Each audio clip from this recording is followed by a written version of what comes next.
യേശുവിനെ കല്ലറയിങ്കൽ അടക്കം ചെയ്തതോടുകൂടി എല്ലാം തീർന്നുവെന്ന് മനുഷ്യബുദ്ധിയിൽ ചിന്തിച്ച യഹൂദര്.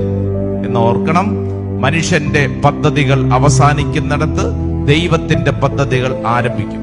ഈ രാത്രിയിൽ നമ്മൾ ധ്യാനിക്കുന്നതും പ്രഖ്യാപിക്കാൻ പോകുന്നതാണ്. മനുഷ്യന്റെ പദ്ധതികൾ അവസാനിക്കുന്നിടത്ത് ദൈവത്തിന്റെ പദ്ധതികൾ ആരംഭിക്കും. കല്ലറയിങ്കൽ അടക്കം ചെയ്തതോടുകൂടി യേശു എന്ന് പറയുന്ന ഒരു വ്യക്തിയെക്കുറിച്ചുള്ള പദ്ധതി അവസാനിച്ചെന്ന് യഹൂദജനം, പട്ടാളക്കാര്, ആ ദേശവാസികൾ ചിന്തിച്ചെങ്കിൽ, എന്നാൽ യേശുവിന്റെ ജീവിതം അവിടെ ആരംഭിച്ചു എന്നുള്ളത് നമ്മുടെ മുമ്പിൽ വിശ്വസിക്കേണ്ടതാണ്, ഏറ്റെടുക്കേണ്ടതാണ്.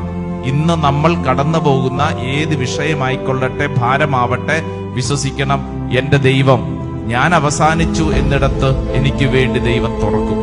എനിക്ക് വേണ്ടി ദൈവം ഒരു വഴി തുറക്കും. ദൈവം എനിക്ക് പ്രദാനം ചെയ്യും.